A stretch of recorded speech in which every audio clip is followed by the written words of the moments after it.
you might have some new thoughts. And in that space, you might have some new ideas. And you can do this, by the way, with long walks. You can do this with some quality hikes or time out in nature. You can do this on a run. You can do this in a lot of different ways. It doesn't have to look like sitting completely still with your eyes closed. But if you're not giving yourself the space to listen to what's going on underneath that 95%, you're not going to develop the intuition that you need for that guidance.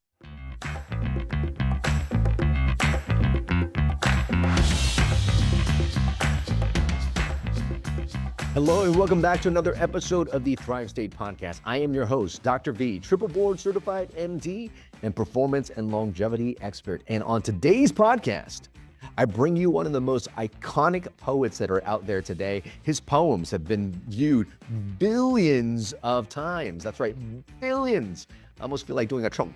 Billions. No, okay, I can't do a good Trump. Sorry. Now, you'll love my guest because he's somebody that has a big impact on my life, how he shares art, how he shares choosing love. And on today's podcast is really about understanding authenticity and vulnerability, how to really start to choose ourselves, how to start choosing love. I don't know about you, but as a kid, certainly growing up in an Asian household, we weren't really taught to communicate. We weren't really taught what love is. I knew my parents loved me, but they never communicated that. And I never really felt that. And so understanding love and understanding self-love is so important. In fact, I had a big realization the other day, and it's led me to believe this, that not feeling love allows us to basically cover ourselves in masks to numb that feeling. Potentially, we would even put on masks to attain love. I knew that for me, growing up, trying to be funny or trying to put facade on or wearing the mask of the white coat is something that I used to try to get love. So I become this inauthentic version of myself to get love. And so how much is stress, how much worry, how much anxiety do we go through when we don't feel safe, loved, and accepted? This is why this conversation is so important, because it has so much to do with our health, with our happiness, and of our human potential. So you're going to love this conversation today. Now, before we get into the conversation, this is the Thrive State Podcast. I'm Dr. V. This is a place where conversations of health, happiness, human potential, epigenetics, wellness, all live in to take your life to the next level. And why do I want to do that? Because I've got a 4-year-old daughter and I want a future that is bright for her. I want a future where humans are really living up to the potential so that they can contribute to the organism that is humanity, so that my daughter can grow up to a place where people support her, where she supports other people, where we have basically the messages of love instilled in the hearts of all the people that are there. And if you are returning to this podcast is giving you value, please do us a favor by allowing the podcast to grow by subscribing, liking, turning on the notification button, engaging with this, sharing this podcast with your friends and family members, and leaving us a 5-star review wherever podcasts are heard. And as a free gift for doing all of this, you can get a free bundle of ebooks and resources and breathwork exercises by going to thrivestatestarter.com. Now, this conversation I had with this iconic poet actually comes from the Thrive State Summit. And in fact, if you want to get access to the summit and access to the digital resources, go to mythrivestate.com/pro and use the code ThriveState50 for 50% off. This is such an enlightening conversation. So please enjoy this conversation with myself and Adam Roa. Welcome back to another session of the Thrive State Summit. With me is good friend Adam Roa, who's an artist, poet, founder of a transformative media company called The Art of Choosing Love. He uses multiple art forms to spread his messages of self-love, personal growth, and conscious living. Adam aims to inspire individuals to embrace their true selves and create meaningful connections with others through his workshop, his online programs, and his live performances. He's also known for his podcast, The Deep Dive, which explores various topics relating to personal development and spirituality. He believes that art is a powerful tool to shift human consciousness and create lasting change. And as I said that, I'm getting goosebumps, and I can't wait to dive into that some more. He combines personal development and art in his work, including his spoken word poetry and filmmaking. In 2019, he released a reality show called The Art of Choosing Love, which displayed his vulnerability after a big breakup in his life. And his poem, You Are Who You've Been Looking For, has gone viral with over 200 million views and counting worldwide. His unique combination of artistry and wisdom, Adam continues to positively infect people's lives, including my own. Adam, welcome to the summit. Wow. Thank you for that. Can you send me that intro? I feel like that's better. That's a better bio. You know how you struggle to write a bio for yourself? That was just amazing. I should put that on my website. Oh, there you go. I appreciate you coming on, and I followed you over the years, and your art form, your vibration feels like every iteration of the stuff you put out, I almost sense that there is a deeper dive and knowing of who you truly are. Can you speak to maybe remembering and coming back to your true self for whatever it is? And I can't seem to explain it very well with words now. It seems like the deep work that you've done allowed you to just pierce through a lot of the BS, and I'm receiving a much more authentic vibration of who you are. Oh, thank you, man. I appreciate that. And I can't explain it well either. That's why I want to take what you introed me with and make that my bio. Because people ask me all the time, what do you do? What is it that you actually do? How have you created this life for yourself? And I believe that it comes back to something that you said around art. And I think it's important to give people the semantics so we understand, because everyone has a different definition of these words. And so what is art, right? Art to me is the tangible expression of your creative energy. There you go. The tangible expression of your creative energy is art. And so for most people are associating art with things like painting or singing or drawing. But what about the way that you organize your closet? What about the way that you prepare food for your loved ones? Can that be art? And the answer is 100% yes. What's the reason why Gordon Ramsay's food is seen as art, and the way that you make your little Mickey Mouse pancakes for your son on the weekend is not considered art, right? And that's the starting point, is to start to look at what you do in your life through the lens of art. And why is that important? Because it is the expression of your creative energy. And what is your creative energy? Your creative energy is your life force energy. Your life force energy is expressed in one of two ways. It is expressed creatively, or it is expressed sexually. And sexually in order to create life. And so whenever you're expressing creatively, you are funneling your life force energy into the world. And that is one of the most expansive and rewarding and healing energies that you have. It is so incredibly vital to who you are as a soul on this planet. And through allowing yourself the opportunity to express, you are going to have a mirror. You are going to be expanding. You're going to see who you are reflected back to you through the energy that you express. And all of that to say that for me, because I am intentional about this process, because I am doing it very consciously, I have been able to have this funhouse mirror world around me of, wow, I just released a new spoken word poetry album. That process showed me so much about what was going on internally. And because I developed that awareness, I've been able to make new choices in my life as a result of that.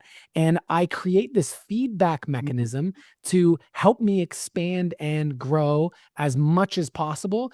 And everything that I'm expressing continues to be at the edge of who I am in that given moment. And to your point, what you're experiencing of me is always at my leading edge. And if I'm developing in ways that are more vulnerable, more authentic, more expansive, then hopefully what I'm expressing is received in that way. Oh, so good. And so that was my next question was, You mentioned the creative expression of who you are, and now you just mentioned authentic expression as well. Would you say that art initially could be creative in any sense, but as we do that more often, we start to understand who we are and it becomes more authentic as we express it? Yes, if it is truly yours. So Yeah. what I mean by that is we have giant industry of factory farmed art. We have the pop music scene and the rap scene and mainstream Hollywood movies that are very, and by the way, I was an actor in Los Angeles. I put out music on Spotify. I dated someone who was a mini celebrity in the music scene. And I got a chance to see in both of these worlds, the film industry and the music industry, what it looks like when you're at a higher level and what's going on behind the scenes around Mm, the algorithm of how do we make money, yeah. and being like, okay, we have a giant book that says if we cast this actor in this movie, their overseas box office will net this basically. And it's an algorithm. If we put this director in and if we pair him with this female actress, and then it's just an equation Mm, to limit the risk. yeah. And with music, it's follow this guideline and this structure of how you compose a song. Yeah. And what's interesting is that's what the vast majority of music is and the vast majority of movies are. And yet, when who gets actually lauded as being amazing, you get people, I don't know if you like rap, but someone like Kendrick Lamar, who Mhm. Kendrick Lamar comes in and does it different. And suddenly everyone's going, what was that? And you get these directors who come in and do something so different that wind up winning the awards because the artists see that. And those are the people who are innovating. And then the innovation becomes the standard. Mm, And so suddenly now everyone's doing the thing that someone had to take a risk to do. And that risk was to express what was truly original to them, what was authentic to them. And I think mhm. great art happens at the edge of our emotions, at the edge of our consciousness, at the edges of what we can put out in terms of our energetic capacity. And so what is authentic is what is at the edge of who you be Yes. at any given moment. And as you continue to do that, you're going to expand because that's what the process does for you.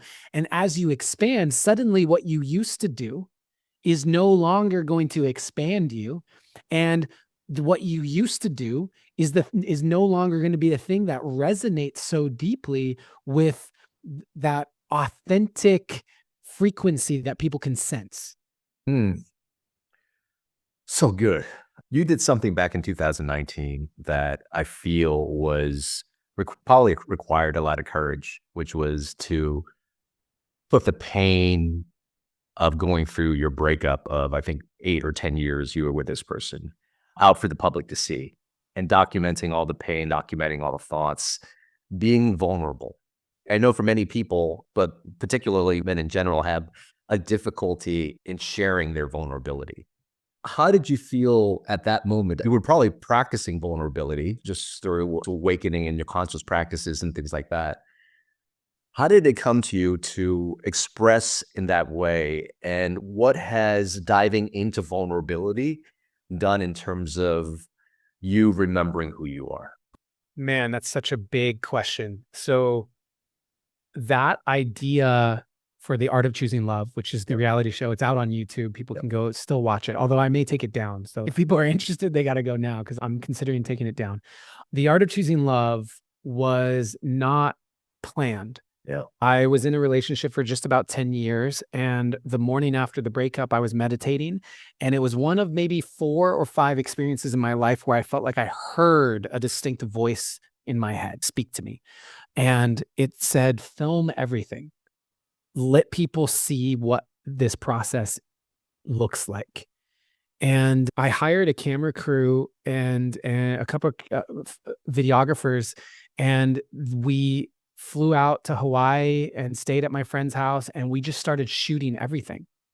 Literally, I had no idea what I was filming. We actually filmed for 6 weeks before I had any idea what we were making. I was just filming everything. And the deal that I had with my camera crew was the more vulnerable, the more sensitive, the more uncomfortable it feels, put a camera on it. I give you my word, I will never tell you not to film something. And what that did was it didn't give me any place to hide. And why was that important? And this is where what I didn't know at the time, which was one of the biggest. So I was molested at the age of 5. Mm. And that was a repressed memory that I didn't remember till I was basically 30. And so I went through most of my life feeling like there was something wrong. There was something wrong, but I couldn't identify what it was. Mm. And so I created the story that there was something wrong with me. Mm. There was something off inside of me. Mm. And as a result, this project of having a camera on my most vulnerable moments made it something where I basically was saying to the world, look, like, here is me metaphorically naked. Here is absolutely I'm not a beautiful crier. I'm an ugly crier. My face gets up. Like, literally, this is me in my vulnerability. This is me when I feel stupid. This is me where I feel like not a man. This is where I feel as if I'm being a big baby. This is where I feel completely lost and hopeless. I'm showing this to you. And because I'm revealing all of me, there can't be anything wrong with me. Here it is. It was like Eminem in 8 Mile. Let me just show you all of my issues. Like, what else is there? This is me. And I needed to do that. I needed to, because the relationship had been my entire world, that I needed to reconstruct my reality and my identity. And that started by just letting people see absolutely everything. And it was very important for me to feel like I didn't have a place to hide. Because if I had a place to hide, if I had an out, I think that I'd still today be sitting here thinking that there might still be something wrong with me because I didn't let people in on that thing. And that's the part that's off. That's the part that's rotten. You bring up questions that I was probably going to ask another speaker, but since you brought it up here too, it's been really good. What have been your thoughts, realizations after going through this process about guilt and shame? I know a lot of people harbor it. It's one of these things that people feel very unsafe to talk about with other people. Were there any insights after going through this experience as to how people can handle these things and start to express these things vulnerably, potentially at the right time and right place to the right audience? What's interesting is you'll hear people say things. I think it's Hawkins' work, right? Where it's power versus force, Mm. where I think it's shame is the lowest frequency, like it's the lowest vibratory emotion. Yes. And so a lot of people have taken on this talk, and I don't know why I have such a problem with this, but I feel like everyone with an Instagram account is a life coach now. Mm. And what you're hearing people repeat over and over again is it doesn't serve you to feel shame or guilt. Don't allow shame or guilt into your system. It's a low vibration, etc. I have a slightly more nuanced take on it, which is that shame and guilt are incredibly important because shame and guilt tell you where your work is. Mm. Yeah. If without it, if you ignore it and you try not to feel it because it is such a low vibration, so to speak, you're missing the opportunity. And there is no benefit to holding shame and guilt in your body. Yeah. But it's a dead end sign. It is, you get to the end of the road and you go, oh, it's time for me to turn around. And I experienced so much shame in my life, so much of it, that it took me years to work through. But it wasn't until I really acknowledged and became aware of how much was in my system that I was able to start working through it. And so I think anyone who's listening to this, who feels shame in their body, who feels guilt for something in their past, amazing. What are you now going to do about that? What is that telling you about what needs to shift in your life? Where do you need to forgive yourself? Who do you need to forgive?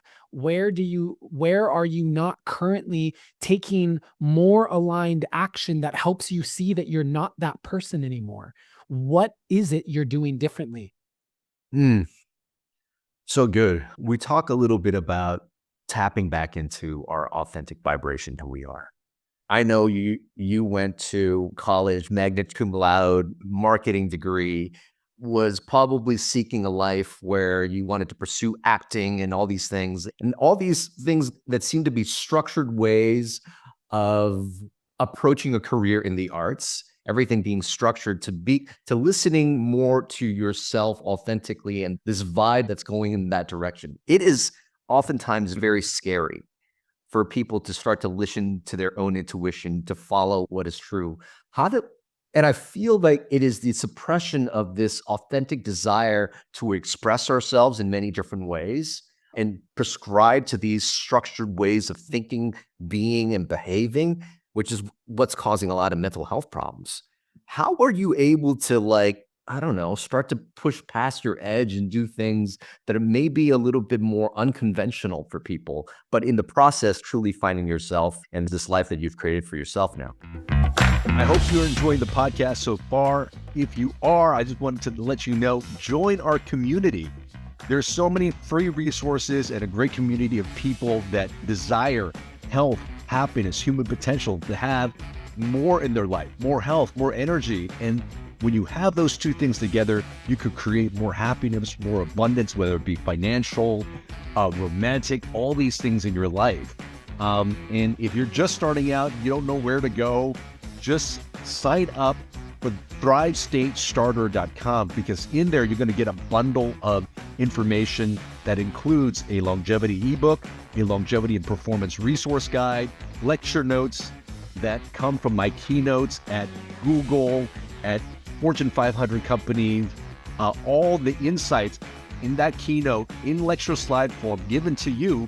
And then finally, breathwork. I share 3 powerful breathwork exercises to access calm, which really gives you clarity and peace during the day, to access energy if you need to wake up and really motivate yourself, and finally a breathwork routine that you could do every single morning so that you could be very intentional with how you create that day.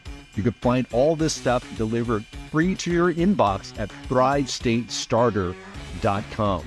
And our community is growing. If you want to be a part of a community of people that desire the Thrive State, that are really in Thrive State themselves and help other people along with that, you could be a part of the community. You can get group coaching from me. We do breathwork sessions, meditation sessions, and you also get to drop in and participate in podcasts in the future. You could find more about the community at mythrivestate.com. That's mythrivestate.com. So check out those resources. You're not going to be disappointed. And please enjoy the remainder of this podcast. So the biggest thing is that I had someone to do it with. I would love to say, oh, I was brave. Yeah, I was, sure. But I also had someone to do it with. And it was my partner at the time. And again, we were together like 10 years. And that journey of surrender and trust and faith, when I faltered, she stepped up. And when she faltered, I stepped up. And there was a support system in place to take some of the biggest risks. There was hey, I feel like we're supposed to move into this house that is 3 times more expensive than any rent we've ever paid. We don't really have the money to do it, but I just feel so strongly that this is the next step that we're supposed to do.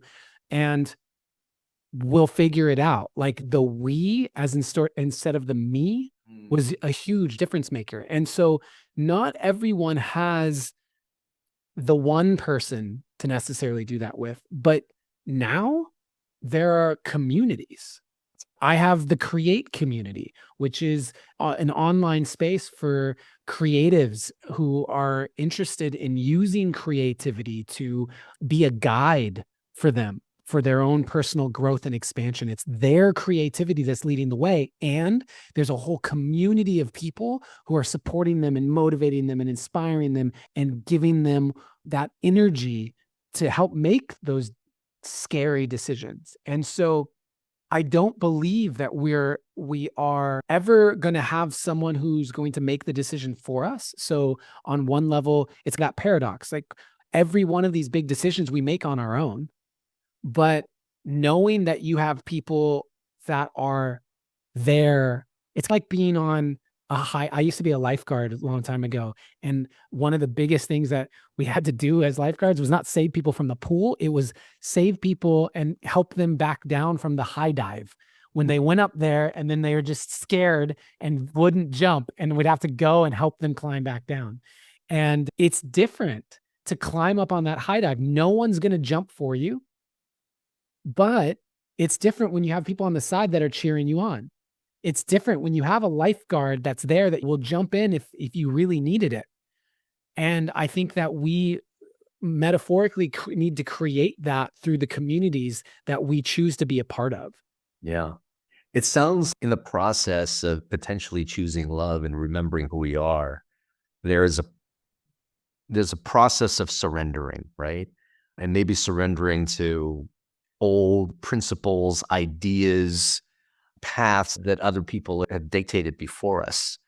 What's that process like for you? You mentioned potentially community being a big thing, communities that will think past, communities that foster you stepping into your authenticity, communities that foster waking up to who you truly are. What are some of those initial steps of surrendering to rediscover who we are? I think it's very important to learn how to listen to yourself. Most of your thoughts, depending on the studies, you're looking at 95% of your thoughts on a given day are thoughts that you've had before. Mm-hmm. And so if you're just unconsciously having the same thoughts over and over again, the likelihood that you're actually growing is very small. The growth is going to occur in the new thoughts. And so you think about it with conversations. I remember when I moved, I had my spiritual awakening, you would call it. And suddenly I would go back to Arizona where I'd originally grown up, and I would talk to my friends who hadn't and who were following a more traditional graduate, get a career, get married, have kids, that very more stereotypical path. And I'd be having these conversations about the expansion of consciousness and what I was learning about myself and what I was seeing about the collective and all these things. And they weren't really interested in having those conversations. They weren't conversations that they had. They weren't conversations they had with themselves. And so suddenly the conversations we were having were the same. They were, what's going on in the sports world? What's going on with the job that you've had for 5-6 years? The same. It was just a familiar conversations. And I started to feel as if every time I went back, I was almost regressing. I didn't feel as if I was growing or expanding. But how many people are in that exact same experience just with themselves? How many people are experiencing the same thought patterns, the same habits, the same environment over and over, day after day, and then wondering why their life is not changing or shifting in the direction they want? And so I think that a lot of people will say to me, I don't know what to do. I don't know what the next step is. And the first step is learning how to listen to your soul, to listen to the part of you that's beyond the 95% habit. Mm-hmm. It's to listen to what your higher self, what God, what spirit, whatever it is you want to label it, but that part of you that is more than your habits, the part of you that actually has a vision for your life that it is yearning for. How do you listen to that? And the only way you can listen to that is to create space to listen to that. And meditation is the obvious one. You're hearing a lot about meditation these days. If you haven't heard about it, I don't know where you live or where you've been, but meditation is an opportunity for you to just stop with the input and just see what's actually inside right now. And people have a hard time with meditation because when you first close your eyes and you first sit there, you're still running the 95%. Yeah. And so you have to allow that 95% to just run and close the tabs on your browser and just keep closing. Oh, this popped up. Let's shut that down. Oh, I have my to-do list. Let's shut that down. And as you shut them down, eventually you'll reach a point where there's actually oh, wait, what is this space here? This is interesting. It's like floating a little bit. I'm just floating. And in that space, you might have some new thoughts. And in that space, you might have some new ideas.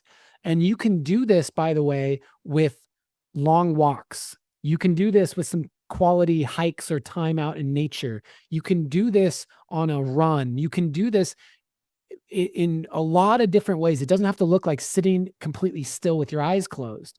But if you're not giving yourself the space to listen to what's going on underneath that 95%, you're not going to develop the intuition that you need for that guidance. Oh, so good. I love that you put it in context of what it feels like initially, because so many people just say how hard meditation is or what it looks like to really feel into the first step. And I think for somebody who's spent their entire life in that 95%, anything outside of that seems very foreign or real or not even like a true space to be in. So thanks for sharing what it looks like to begin the process of slowing that 95% down. It also feels unproductive. Yeah. I mean, for me too, there are so many times where I'm sitting there going in the morning, I could just jump into my to-do list. Let me get a head start on my emails, all of that kind of thing. And to take the time, even if it's 15 minutes to sit with my eyes closed and meditate, can sometimes feel as if I'm wasting time. Mm-hmm. And I think that it's important it's like working out. You don't really know the benefits until you've been doing it a while. Yeah. And so it's one of those, you just trust that the benefits will reveal themselves if you stick to the plan. Yeah. The art of choosing love. Is that also synonymous to the art of choosing yourself? That's a really great question. The art of choosing love, is it synonymous with the art of choosing yourself? I would say the art of choosing love would be synonymous with the art of honoring yourself. For sure. I think choosing yourself, I don't think that everyone right now in this exact moment, if you were to ask everybody listening to this, hey, what is it that you need right now? I think a lot of people, for example, would be choosing things that are based in distorted views of what is actually what they need. Choosing from their 95%? Choosing from their 95%, choosing from societal conditioning, choosing from just imbalances in their gut microbiome, which is leading to imbalances in their neurochemistry of their minds, which is leading into things like candida in their system that's addicted to sugar, or blown out adrenals that are causing them to need caffeine every morning at the top of the morning, and just creating massive acidity in their systems. And there's so many layers to why we want what we want, why we think we want certain things. And I feel as if a lot of times it's an oversimplification to ask, what do I really want in this moment? Or how many people actually know what they truly need? I actually think that's a pretty small percentage. Yeah. I think that's the reason why the coaching industry is blown up so much, is because people are starting to recognize, I don't actually know necessarily what I need. For a lot of people listening to this, what I just said about gut microbiome and blood-brain barrier and leaky gut, and that might be the first time they're hearing about that.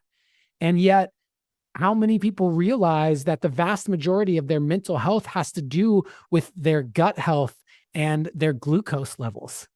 I don't know how many people know that. And so how many people have existed for 20, 30, 40 years feeling like crap? And really, it's just because they are eating a diet that is not conducive to giving them clarity of mind. And if they were to have that clarity of mind, they would suddenly feel inspired to start working out. And if they started working out, suddenly they would feel motivated to start that new innovative job idea that they have, and they'd feel more confident to ask out that person they've had a crush on for so long. And suddenly now they have a job they're inspired by, they have a relationship with someone they love, and they're feeling so much more in love with life. And it all started by just recognizing, wow, I wasn't eating right.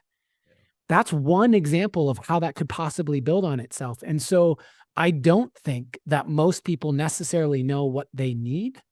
And as a result, what they think they need or what they want may be misguided. And so when someone says choosing yourself, that's a bit more nuanced, I think, than not. Yeah. Last question for you, and I know you've got something at the end you want to gift our VIP members.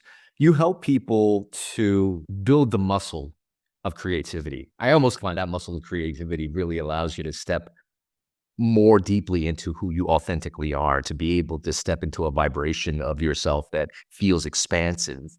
What is that process like? Can you maybe briefly explain how people can actually have a system to build in more creativity in their life? And then afterwards, I know you've got a nice little tool for people to step into their creativity as well. But let's just start with your process in terms of, yes, we can learn new skills to bring more creativity and authenticity into our life. Absolutely. And I'm excited too, because this is actually the framework that we use inside of the Create community every single month. And it's a 4-step process. And this is a process for not just creating something tangibly, but actually expanding as you do it, using creativity as a path for your personal evolution. And I speak to it as a metaphor, okay? You have a seed of a creative idea. You need to water that seed, right? And so you are the garden hose that is funneling creative energy from where your life force comes from, and you are funneling it through you to water the seed of a creative idea. And so there's 4 steps. The first step is you're pulling this hose out, right? You got to unkink the hose. All of those kinks and knots and twists, nothing can flow through when you're blocked. And so this is the process of uncovering what are those kinks in the hose and how do I become aware of them so I can start to remove those blocks and allow my creative energy to flow. The second step is connecting to the source.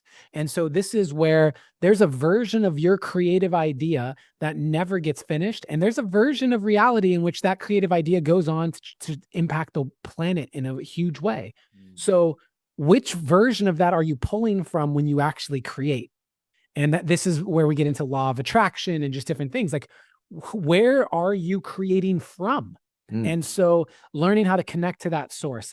Then the third step is turn up the flow. Are you trickling out creative energy, or are you like a torrential downpouring of creative energy? And that's going to be like what we just talked about, your routines, your habits, your health, all of that allows a certain amount of vitality to move through you. And then the fourth step is spout it out. And so just like a hose where you could use your thumb, or you could use one of those guns on the end of it, or a sprinkler that you attach to the end of it, what is the unique way that your creative energy leaves you and goes out into the world? And this is a 4-step process that as you are tapping into each one of these, you are uncovering what's going on inside of yourself. You're optimizing who you are on a daily basis as you connect to the biggest and best vision that you can have for this. And you're bringing all of your uniqueness to it so that by the time you've created something, it is at the edge of who you be. It's at the edge of your consciousness, and you've expanded along the way. And like I said, this is a 4-step process I've used to create on a daily basis. It's really more a way of living, as you can hear in it. It's really a way of approaching life. But I've used it very intentionally with whole teams of people. I've come into companies to consult on projects, and I bring in this process and we do it as a team.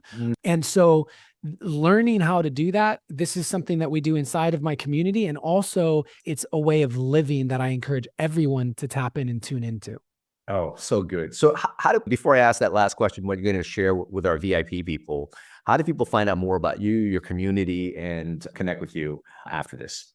Yeah, thank you. I appreciate it. So they can go to adamroa.com or thecreatecommunity.com. Those are going to be two main hubs. As far as the actual online space, I have online real estate all over the place. So pretty much any platform, if you type in my name, you should be able to find me. I'm most active on Instagram, and then also through my deep dive podcast and YouTube channel. And in terms of the free gift that I have for people, Yes. so one of the biggest things that can really hold creators back is not understanding their unique creative archetype. Mm. Everyone is not creative. We have all this stuff. We have human design, right? All the ways you are. We have gene keys. We have astrology, just understanding, a Virgo has different qualities than a Capricorn, for example. Why don't people think about creativity through that lens? And what is your creator archetype? And as a result of understanding your creator archetype, do you understand what it would take to optimize for that unique archetype? And so I developed this 10-question quiz, really simple, that can help you discover which archetype you are. And then I've broken down the practical tips for how to optimize, the unique strengths that you have, the unique challenges you might face, and then also understanding how to optimize your archetype in the role of collaboration if you want to collaborate with other people. And I've broken that down because I think that so many people can get frustrated by the creative process because they're looking at other creatives and they never receive their own guidance for the ways that they might work best. And so to give a tangible example, I am an alchemist.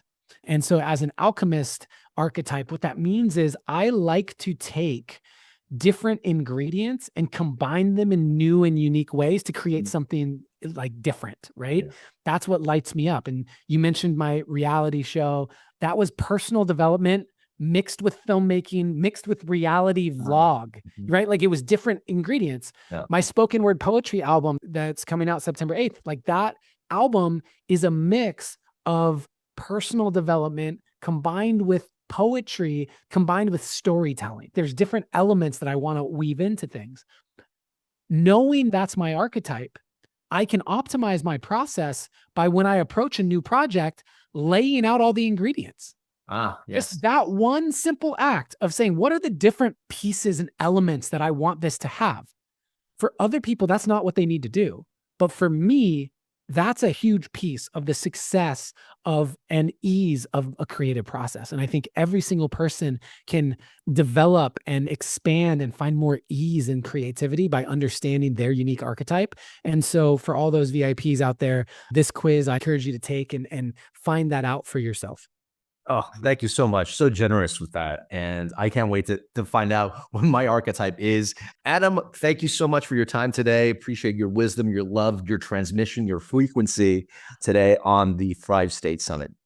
Thank you for having me. And thank you for everyone for giving us the gift of your presence to listen to this. I hope you enjoy that episode of the Thrive State podcast. And if you're finding that this content is really helping you and your family members, please consider supporting our mission and our cause of elevating health, happiness, and human potential for people all over the world. You can do so by making sure that you subscribe to this podcast, sharing it with your friends and family members, and leaving us a 5-star review wherever podcasts are heard. All these things are going to really help elevate the show and to give us the resources to continue to bring more content just like this to yourself as well as the people that you love. If you haven't already, you might want to consider joining our community. We actually have a community where people get to engage with me in group sessions where we do breath work, meditation, where we do challenges together, really to be able to get us access to health, happiness, human potential so that we could have longevity and performance in our life as well. You can check out our community at mythrivestate.com. That's mythrivestate.com. And if you haven't already, pick up a copy of my book, Thrive State. It really gives you all the tools, the pillars that you need to create a blueprint to control the energetics of your life. Who are you? How you show up in the world? The choices that you consistently make create an energy in your body, and you can control this. And when you can control that, you also control the messages you give to your DNA that gives you access, again, to optimal health, longevity, and peak performance. And let me also just share a free gift to you. If you haven't already, please pick up my longevity and performance bundle where I share lecture notes, ebooks, breathwork exercises, and longevity and performance resources at thrivestatestarter.com. Thank you so much for being a part of this community. Thank you for helping us grow. Remember always, my friends, that you are your best medicine.